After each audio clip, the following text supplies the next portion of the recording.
Assalamualaikum warahmatullahi wabarakatuh. Pada kesempatan ini saya akan menjelaskan tentang komposisi database. Jadi nanti di dalam database itu terdiri dari apa saja. Kemudian nanti kita lanjutkan dengan cara membuat database itu di MySQL ya. Kita nanti akan membahasnya secara sekilas karena nanti detailnya seperti pada pembuatan database dan atau table akan ada pertemuan tersendiri. Oke, yang pertama ya. Jadi ini saya gambar bulat, anggap saja ini adalah sebuah database ya. Database ini misalnya saya beri nama dengan database akademik. Nah, di dalam sebuah database itu terdiri dari ada tabelnya ya.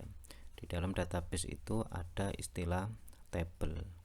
Misalnya ada tabel mahasiswa. Berarti tabel itu nanti yang akan digunakan untuk menyimpan data-data mahasiswa.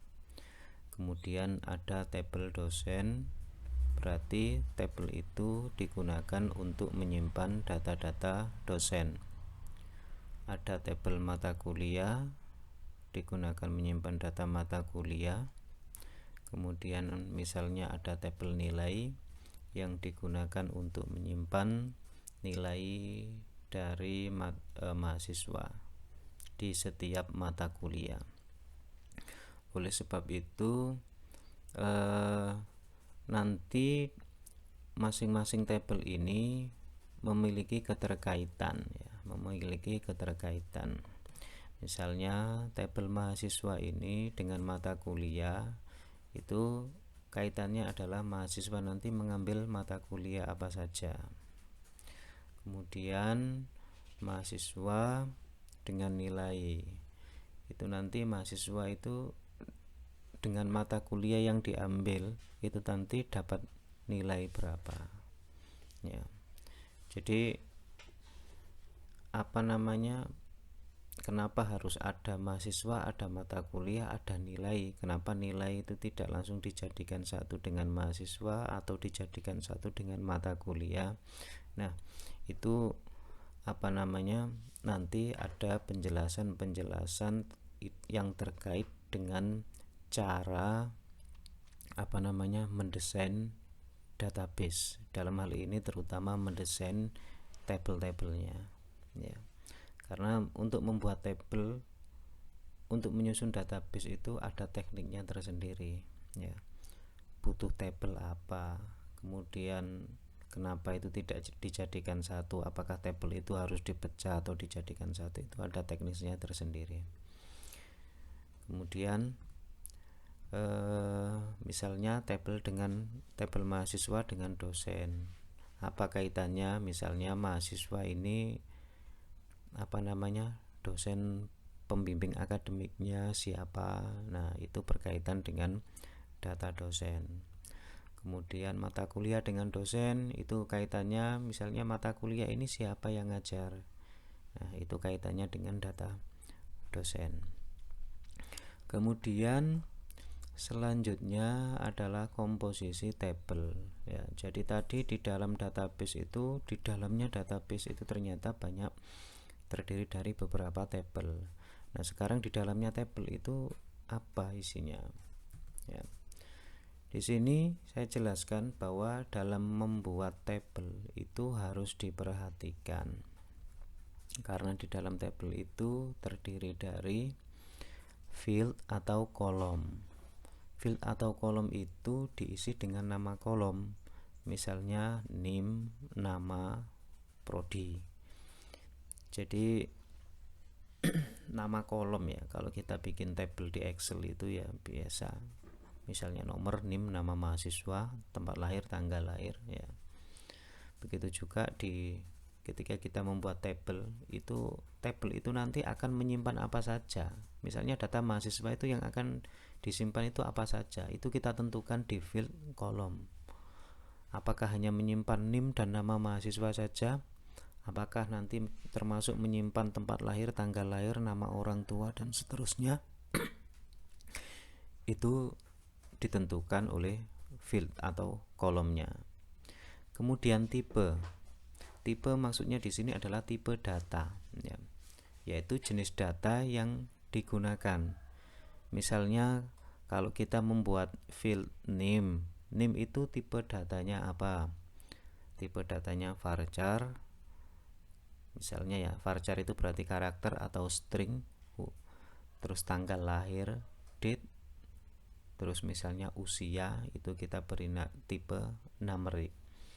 Nah, dalam menentukan tipe data itu nanti juga ada pembahasan khusus, ya. Tipe data itu ada pembahasan khusus. Nanti secara lebih detailnya akan ada pembahasan tersendiri. Kemudian width itu adalah banyaknya data atau lebar data, ya, lebar data, yaitu banyaknya data yang bisa diinputkan pada setiap field. Misalnya NIM itu nanti width-nya dikasih 10, berarti kolom NIM itu nanti hanya bisa diisi maksimal 10 huruf. Misalnya kolom nama mahasiswa itu width-nya ditentukan 100, berarti nama mahasiswa itu hanya bisa diisikan maksimal 100 huruf. Lebih dari 100 nanti datanya akan ditolak, karena itu ditentukan di width-nya. Jadi width itu melihat datanya. Kalau datanya itu kira-kira misalnya NIM itu kok hanya maksimal berapa, 15 atau 17 digit, misalnya 15 digit, maka NIM itu bisa kita berikan panjang datanya 20. Artinya kita beri kelebihan sedikit, tidak kemudian NIM itu diberi lebar data 100, ya. Kenapa kok harus ada lebar data? Karena lebar data ini nanti mempengaruhi jumlah penyimpanan data yang ada di storage, ya, yang ada di hard disk. Kalau kemudian width-nya itu kita beri 1000, padahal datanya yang masuk itu hanya sekitar 15 huruf saja, itu nanti tetap di dalam data itu akan dihitung sebagai 1000, ya, 1000 data. Makanya otomatis nanti data yang tersimpan di hard disk itu malah besar, ya, ketika kita tidak pandai-pandai menentukan width. Kemudian ada constraint. Constraint itu adalah aturan atau batasan yang diterapkan pada field. Misalnya primary key untuk mencegah duplikasi data, ya. Contoh, kalau data mahasiswa itu ada NIM-nya. NIM itu diberlakukan primary key biasanya. Kenapa? Karena NIM itu tidak akan sama antara mahasiswa satu dengan mahasiswa yang lain. Oke, selanjutnya komposisi tabel, masih kelanjutannya. Ini saya berikan contoh, misalnya ada tabel mahasiswa. Kita akan membuat tabel mahasiswa. Mahasiswa itu kita desain misalnya seperti ini. Jadi field atau kolomnya apa saja. Misalnya kita di sini menentukan untuk tabel mahasiswa itu kita butuh kolom atau butuh field name, nama mahasiswa, tempat lahir, tanggal lahir, alamat, ya. Ini contoh, ya. Kemudian masing-masing field ini tipe datanya apa, ya. Misalnya name ini varchar, tanggal lahir, date, alamat, varchar, ya. Pokoknya selagi data itu tidak dihitung, ya, tidak dihitung, sebisa mungkin tipe datanya itu adalah varchar. Kemudian width, NIM ini berapa lebarnya? 20. Nama mahasiswa berapa lebarnya? 100. Kalau ada nama mahasiswa yang panjang sekali, ya jangan 100. Ya, 100 itu minimal, ya, untuk nama orang.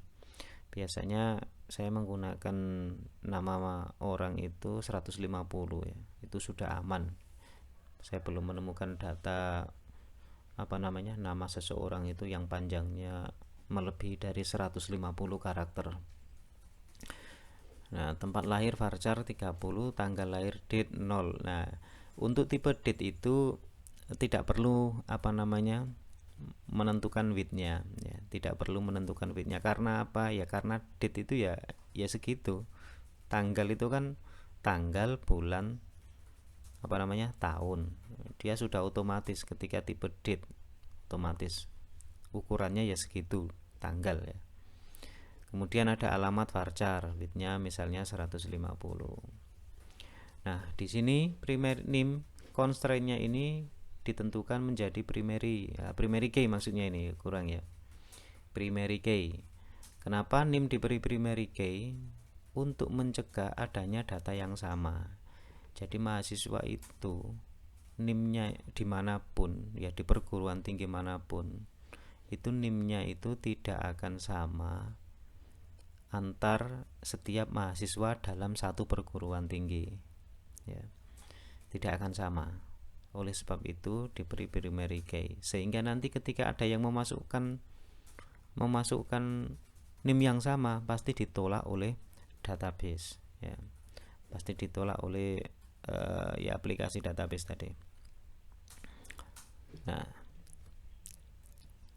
selanjutnya atau ini misalnya, kenapa nama mahasiswa tidak di primary key? Ya kemungkinan dalam satu kampus itu ada nama mahasiswa yang sama. Kalau di primary key ya gimana, nanti tidak bisa masuk ya.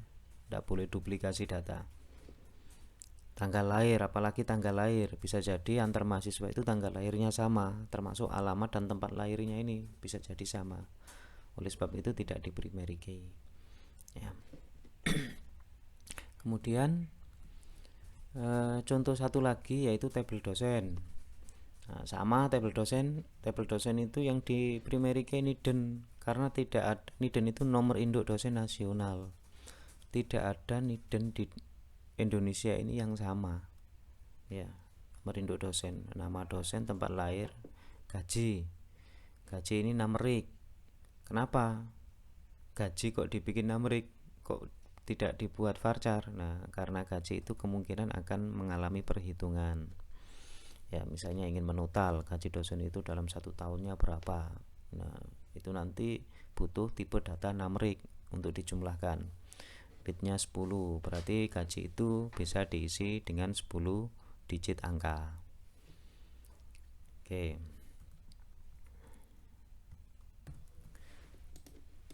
Nah, sekarang akan kita lanjutkan, kita coba sih bagaimana kita membuat database ini di dalam MySQL ya. Kita membuat database di MySQL. Yang akan saya contohkan di sini, kita tidak menggunakan tool apapun, kita tidak menggunakan PHP MyAdmin atau menggunakan Navigat. Kita gunakan aplikasi bawaannya MySQL ya, menggunakan kode atau command line yang sintak yang kita ketikkan di sini ya. Kita coba, kita buka, kita klik kanan, tombol start, kemudian run, kita ketikkan cmd. Oke, saya perbesar. Nah, di cmd ini, di sini defaultnya muncul ke juser ya, mycom, karena nama komputer saya ini. Kalau mungkin nama di posisi laptop kalian berbeda. Nah, sekarang selanjutnya yang pertama kita harus masuk ke folder sum. Kebetulan sum yang saya gunakan ini ada di drive D ya, di drive D, sehingga saya akan mengetikkan D.2 ya. Kalau kembali ke C berarti C.2. Nah, kebetulan misalnya milik kalian itu ada di C sumnya, berarti ini harus C begini, cd backslash enter, biar dia muncul kembali ke cprom ya, istilahnya cprom. Jadi nah, karena milik saya ada di D, saya membuka D.2, kemudian cd itu kepanjangannya dari call lead memanggil ya, memanggil, saya akan masuk ke folder sum ya. Kemudian saya akan masuk ke folder MySQL, cd MySQL. Selanjutnya saya akan masuk ke folder bin. Oke, dari bin ini kita akan mulai masuk membuka aplikasi MySQL ya. Kita ketikkan MySQL, kemudian min atau strip u, maksudnya adalah user, kita gunakan root, kemudian enter tanpa password ya, sehingga di sini munculnya MariaDB.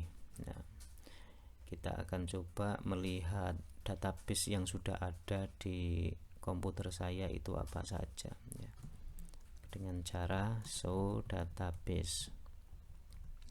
Perintah ini nanti juga akan ada pembahasan tersendiri, jadi ini kita mencoba secara ringkas saja. Saya tidak akan bahas detail itu perintahnya apa saja, yang kita butuhkan saja di sini show database. Nah, di sini di laptop saya itu sudah banyak sekali database. Akademik sudah ada, DB akademik juga sudah ada. Nanti kita akan hapus salah satu database saja ya, biar nanti kita tahu caranya bikin database ya. Saya akan hapus database akademik, perintahnya drop, kemudian yang terakhir itu diikuti titik koma. Oke, ini berarti berhasil, soalnya kalau perintahnya salah, misalnya saya ulangi lagi, sudah tidak ada, database does not exist, sudah dihapus. Oke, saya akan membuat, yang pertama harus membuat database dulu. Kalau nanti database sudah ada, tinggal kita masuk ke database tersebut. Kemudian setelah masuk ke database, kita tinggal membuat table ya. Sekarang saya akan membuat database, create database akademik. Saya bikin lagi, enter. Ketika perintahnya itu query OK, berarti berhasil.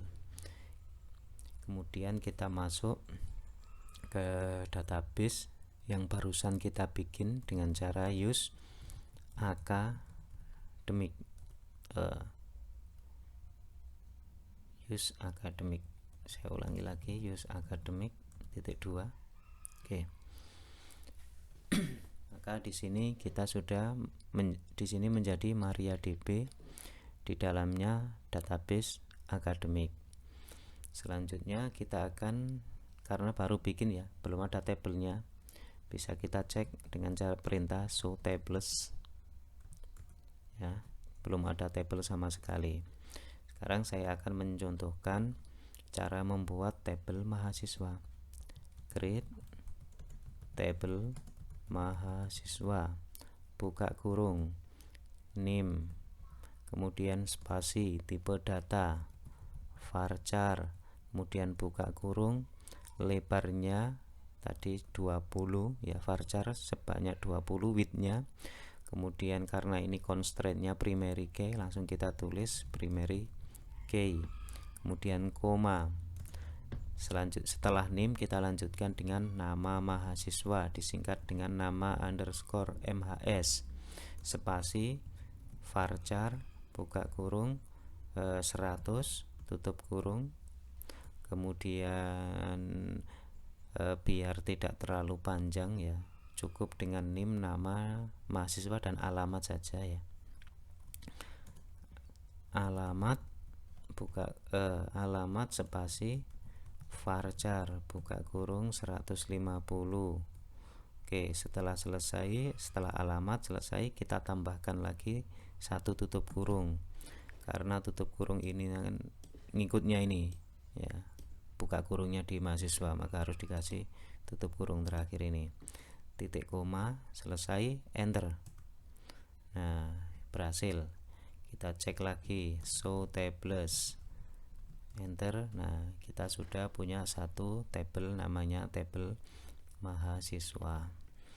Selanjutnya kita coba melihat isi dari tabel mahasiswa, padahal belum kita isi. Select bintang from mahasiswa, titik koma, masih kosong. Kita coba isikan satu data dengan perintah insert into mahasiswa values. Yang akan kita isi tadi urutannya NIM, nama, alamat.